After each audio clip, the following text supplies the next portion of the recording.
has been recognized by the current business community for the services that they provide to that same said community. A gentleman who not only is he a new father, he also takes time to run a marathon. And then not only that, he comes into this studio to do the Lord's works and gives you services legal, by the way, pro bono. Hey, I mean, what can I do for you on this International Men's Day? It is the one and only partner at Ngugi Mburu Advocates, my friend, my brother, Advocate Eliud Ngugi Esquire, my brother. One more time, Wakili, what are your handles there, boss? Wakili Ngugi on X, TikTok, Instagram, and Eliud Ngugi on LinkedIn. Very good. Yeah. Now, obviously, we had to do the news, and you was dispensing with your sage advice. Just a reminder, somebody's written in and says, listen, hi, Wakili. Some time ago, my workplace took pictures of me and my colleagues for a company yearbook. Recently, I noticed that these same pictures have been used on a billboard and the company website for marketing purposes. I feel the company should have at least asked for our consent before using our images in this way. When I raised the issue with one of the supervisors, they referred me to a clause in my contract that states I may be asked to perform additional tasks when required by the company. Do you think I should take legal action against the company for using my image without consent or compensation? Now, of course, you're going to advise here, but before the news, here it's pretty clear-cut, Esquire.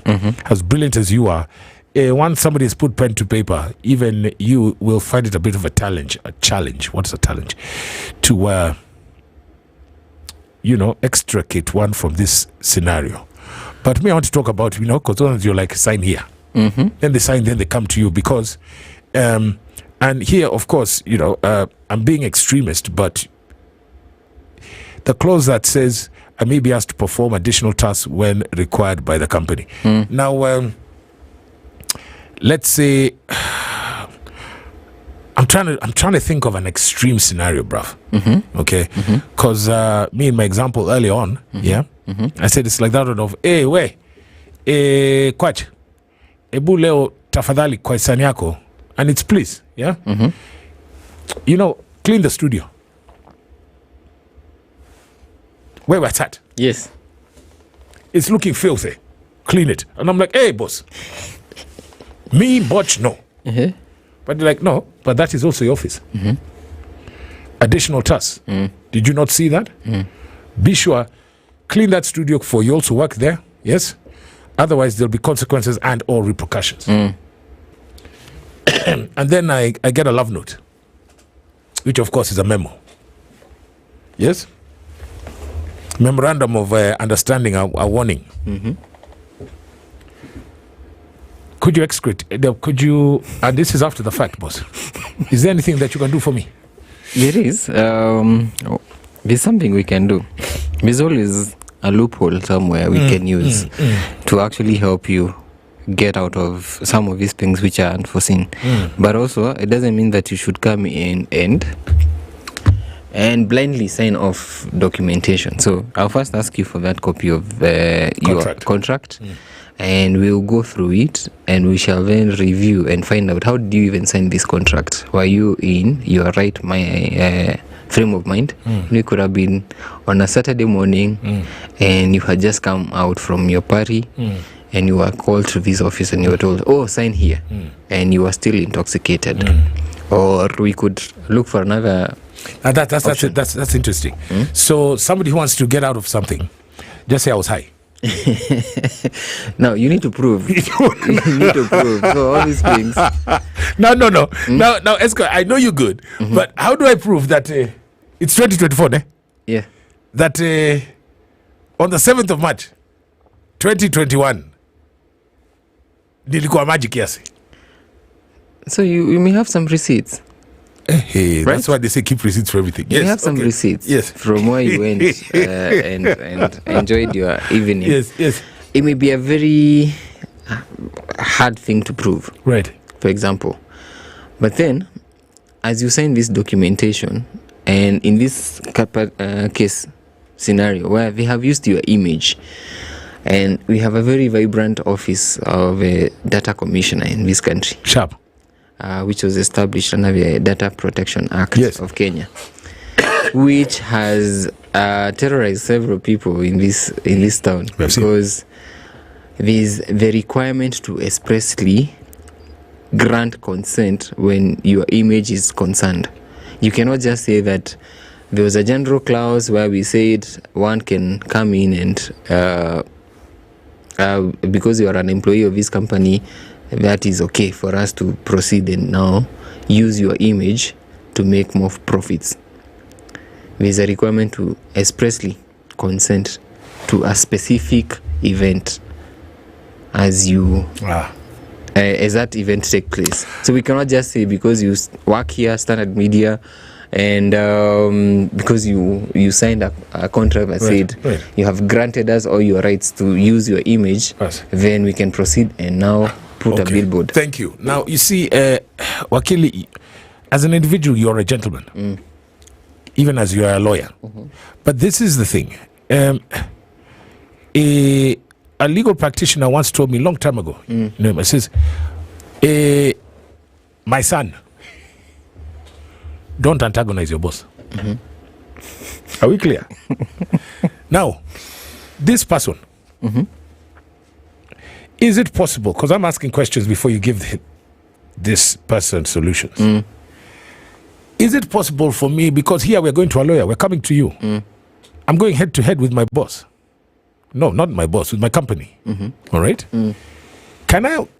Is it possible for you to get me, because clearly here we're looking for compensation, with me still being tails wagging, people smiling, teeth and chests out, and still be employed? Long story short, does this person lose the job?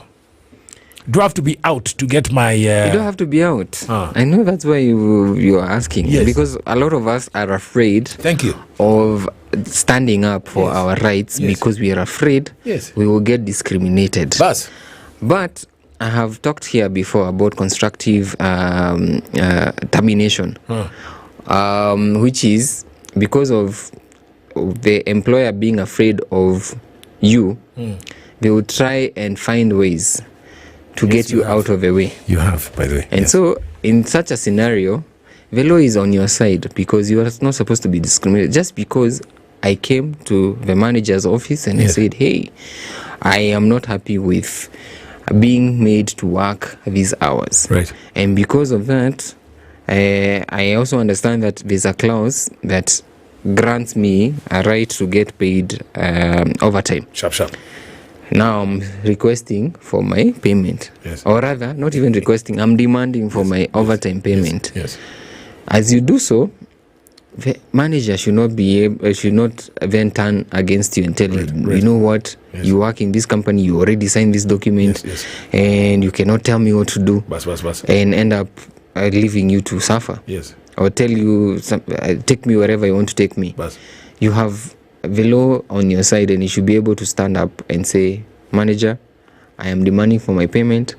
Within this period of time, if I don't get my payment, I shall proceed to get justice. That is before, after I've consulted you. So okay. That's why we are on this show. And I'm sharing this wisdom. So generally, in before we answer this one, the question, before I I walk into my manager's office, should I come and see you first? It's important for you to have legal advice. Very good. Because an advocate will be able to advise you on whether you're in your right place to to make such an argument with your boss. Otherwise, you may just take this advice and you have not consulted me, because this is just public information. We're giving it. Indeed. It's general information. It's not specific to your issue or your scenario or to your employment. You still need a legal mind to go through your contract, look at it, see what are the terms.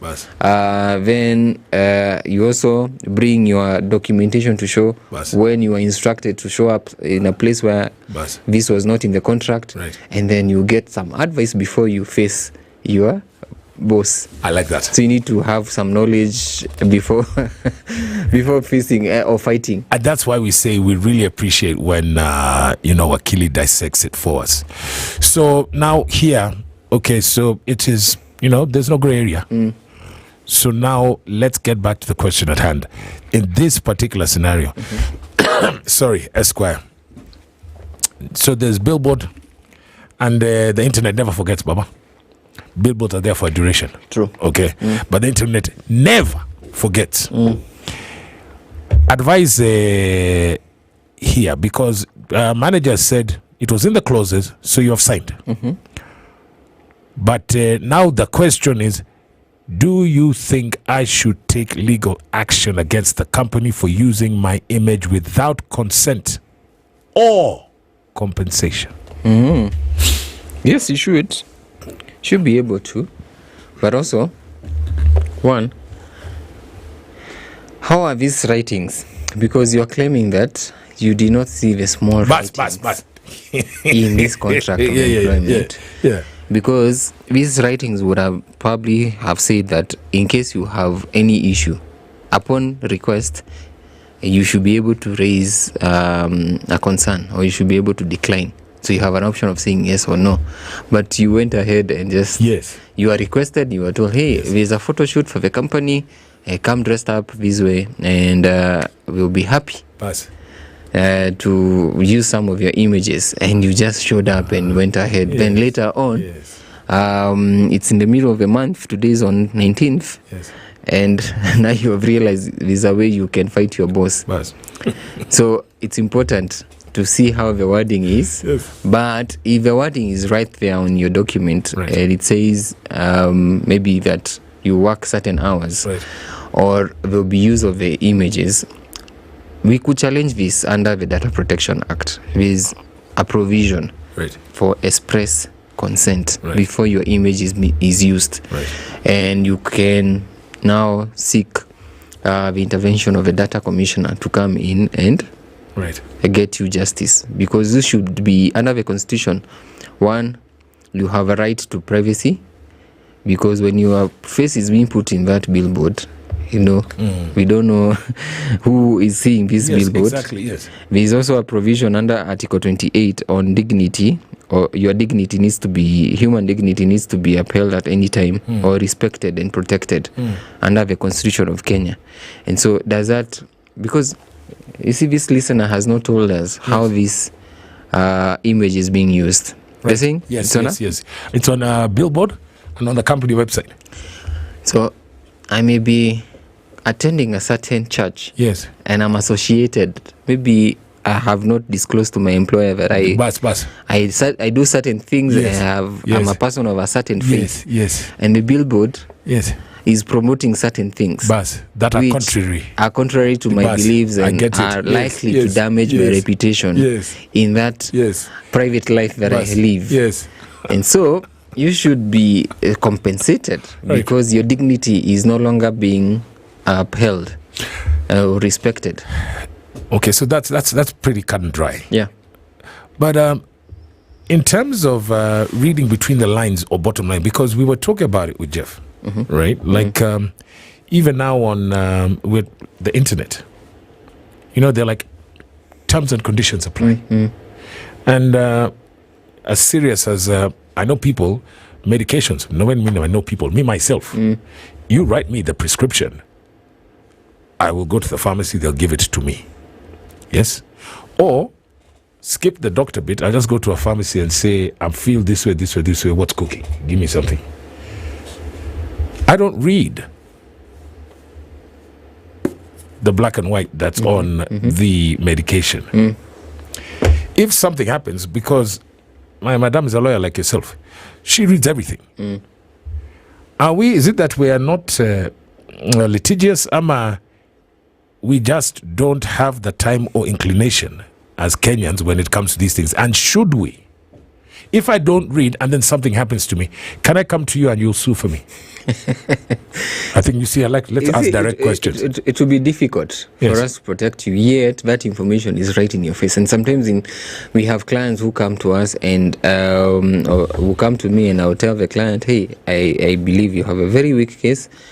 The likelihood of success is almost nil, and I may not help you, but we could try. Yes. Because one, you show up in court with your documentation, and the person you're suing will come with the document you signed, and even with the supporting evidence that there were other witnesses who were in that room, and you just end up being hit with some crazy cost for wasting this person's time. I like that. And so it's important for any of us, whenever you're engaging in anything, whenever you're purchasing anything, whenever you are even buying a prescription, take your time. There's no hurry. Go through this documentation. If you don't have that time, you come to me. You pay me a fee to read on your behalf. Thank you. and I'll advise you on whether you are doing the right thing. Right. So that's what is expected of you. That's why they write and tell you this is what you are likely to suffer from if you don't use it correctly. So you go ahead and apply that cream the wrong way. It will, and then it ends up damaging your hair or your skin or your hairline, and you go suing this company, and they will come back to you and show you the instructions. You're only supposed to apply this much, and you went against it. I tell you, we could sit here until odd hours and all hours, but man, you have got your advice there. What is the final? What is the advice, by the way, Wakili, you're giving this particular individual? I'm telling the person. One, when it comes to the use of image, the person is being explored economically. Thank you. Yes, you said that. And we should actually seek for justice for the use of that, because the company is using your image to make more money. And under data protection, you should have expressly consented to the use of your image. And so you might have a case. But so be able to get compensated for the use of your image and likeness. It's all about Guggenbury advocates, man. So make haste and get there tomorrow. Opposite the waterfront. What is that road called? It's called Karen Road. Exactly. Kabwagi. Karen Road. Kabwagi Road. Thank you so very much. And if you are live streaming this, obviously, and thank you very much, guys, for putting on